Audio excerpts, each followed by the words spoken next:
Hello, hello. This is the Angels in Politics broadcast, and I am the white collar goon, the creative and artistic manifestation of Angels in Politics. I hope you know our mantra. You are the news, or always remember you are the news. Um, I just want you to internalize that, process that, um, and just like take that to heart. Align that with the mind, body, and spirit, the soul, and walk with that. Somebody might say, well, why would I want to be the news? Because the news is always on. The news is always on. You can't escape from the news. You can't escape from the politics, and that's all you. That's all you. All right. So boom. First and foremost, I'm going to ask you: have you eaten? Have you had a meal? As you can see, like I'm out here in the sunlight. This is new for you. Most of you are seeing me in the vehicle, maybe in the room, but now I'm receiving some of that solar energy. I'm going to get to that in a second. Have you eaten?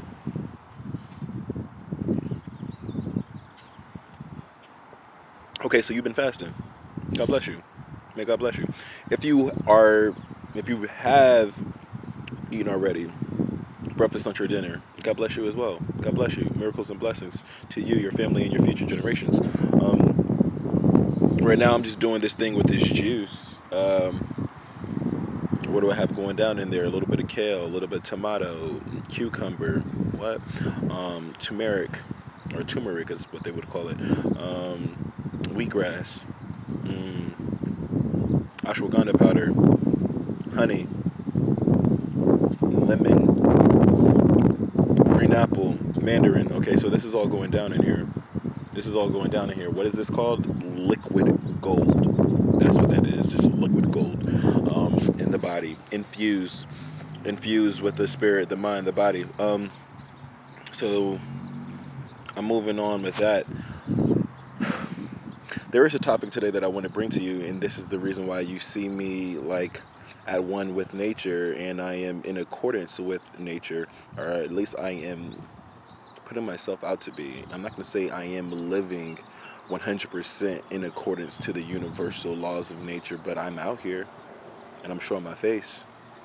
So I spoke to you previously about sun salutations, or saluting the sun is what a sun salutation is. Surya Namaskara.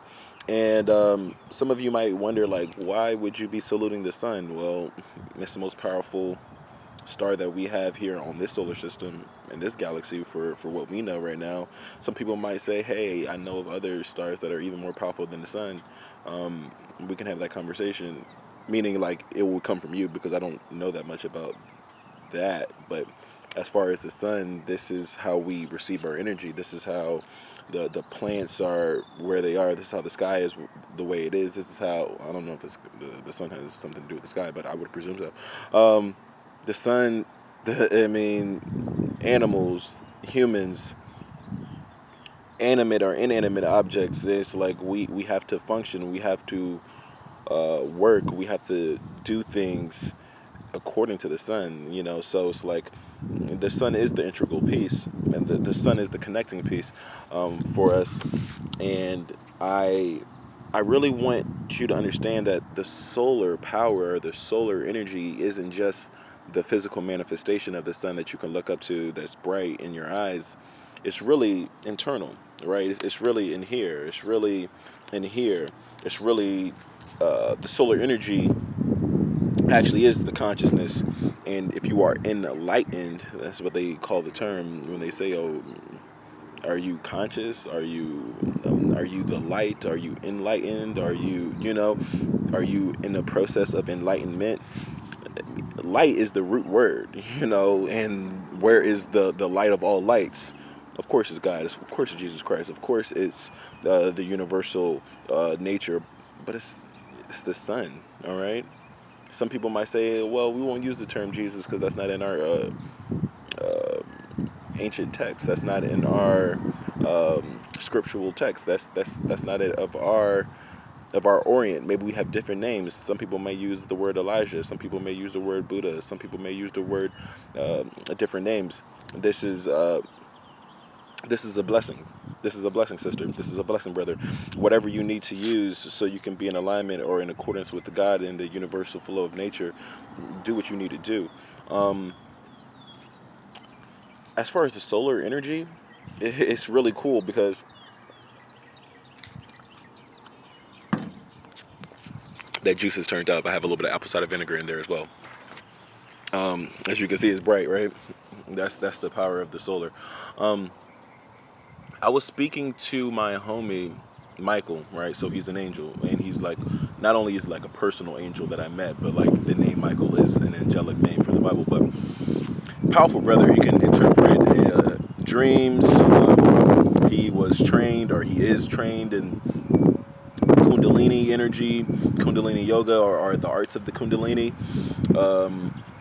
Very, very sharp and wise brother. And I was speaking to him, about, just having this conversation, like random stuff. But he was the first person who really spoke of the solar energy being an essence or an entity within a person, almost like an elemental or an element, a fundamental trait within a human being that spoke to one's way of behaving or the way of the way one would conduct him or herself. So he was a relatively, I don't want to use the word shy because he's not shy, but I guess in regards to somebody like me, 99% of the globe would be shy or introverted in comparison to me. But he wasn't the most out or outspoken kind of guy. I feel like particularly in his past, he said he was a bit more shy and a bit more to himself, a bit more introverted. And because of that, life is about polarity and life is about pattern recognition. But as far as the polarity to his personality archetype, he was drawn to women who he felt had more solar energy, and he spoke to me about that, and I never thought about it. I never used that term to describe a human being as, a solar kind of girl, or the girl who had the solar energy, or people being solar. But just think about the word, like solar meaning brightness, solar meaning light, being almost enlightened, but not enlightened in the sense of her being wise, or a guy being wise, or an individual having, deep levels of abstract and esoteric knowledge, and every time you speak to that person, it's about something dealing with the ethos and the pathos and the logos, and something that's, he's like a channel, like, or she's like a channel, or just a intermediary body of energy in which you can get lost into. Like, I'm not meaning that when I mean solar. I mean solar in the sense of light, like brightness, light, like, oh, in the room of darkness, all it takes is one flash of light. All it takes is a candle. All it takes is a lighter. All it takes is this lamp, this lantern, and that small fraction of light can permeate and can brighten the whole room or your whole situation. So, or wherever you were. So he infused the term solar with strong personalities, bright personalities, uplifting, and light. The word like light, meaning like you brightened up people's day. So I thought of the term solar squad. Like a solar squad, meaning that's essentially what cheerleaders are, and not essentially. This is exactly what cheerleaders are. Cheerleaders provide the solar energy. Cheerleaders are solar girls. The cheerleaders, their jobs are to be peppy. That's the term that they might use. Energetic. That's another term. Bold. What else? The cheerleaders tend to be overwhelmingly female women, young females.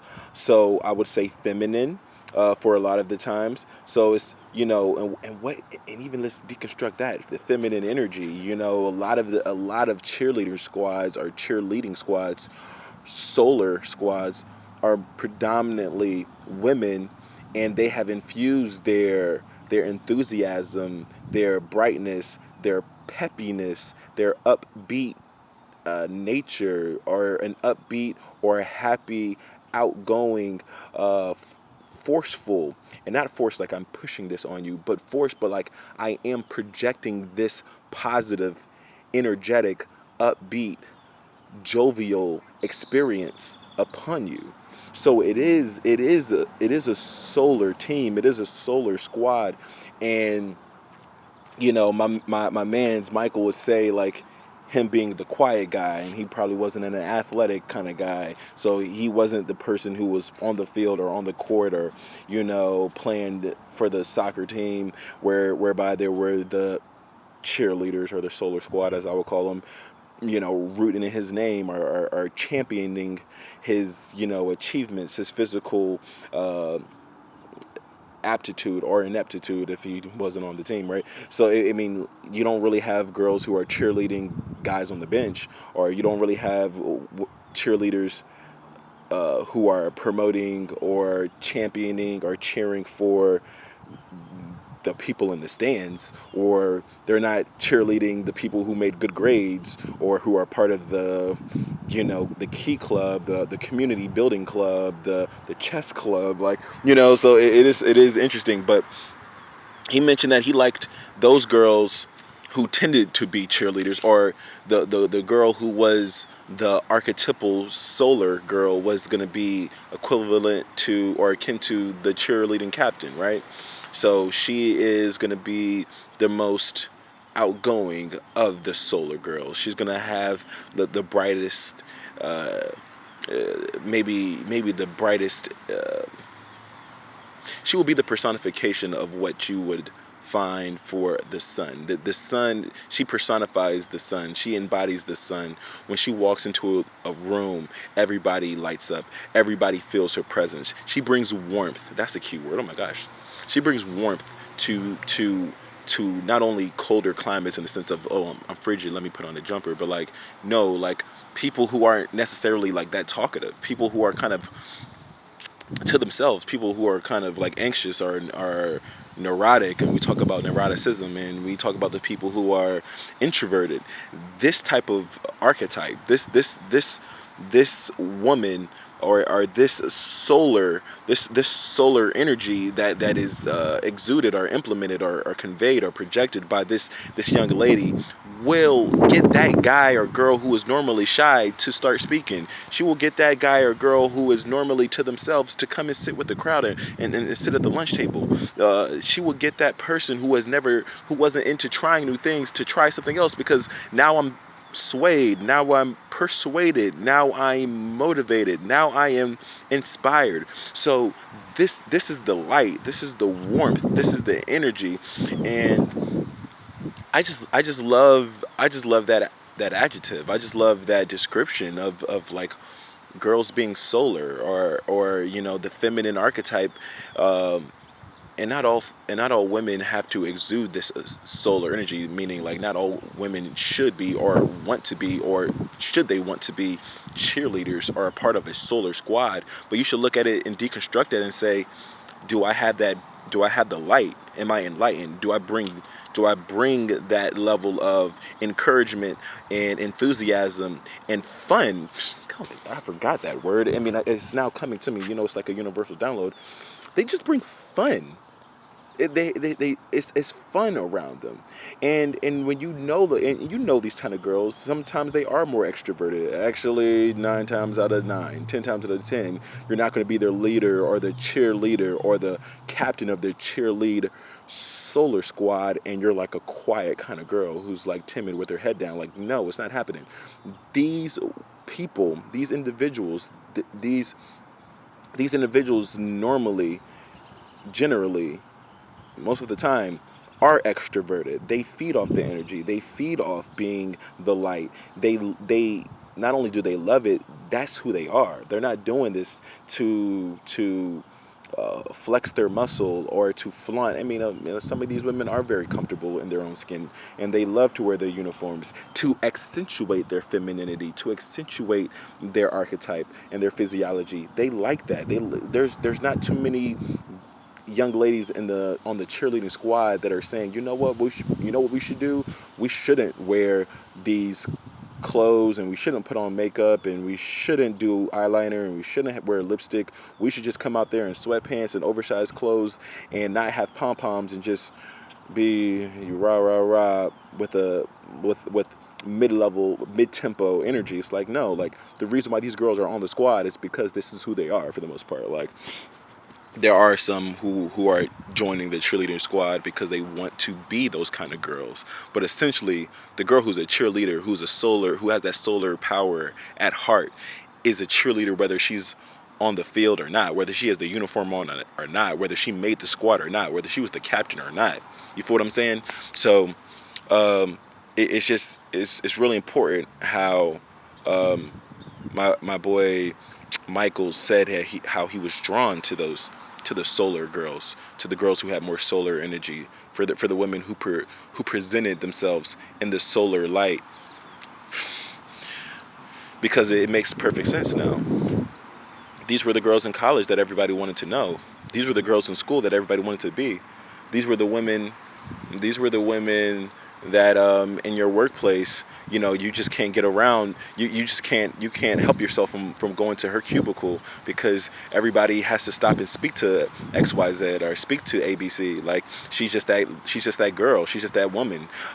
This is the lady who, when she walks into the bar, everybody knows her name. She's that woman who walks into a room and everybody turns their head, and it's like that climax song that the men all pause, but the women all pause too. Everybody pauses when she walks in because she's commanding, but she's not commanding like, look at me, like, can't you see, look at me. No, she's commanding because she thoroughly enjoys providing the energy, spreading her light, exuding the light.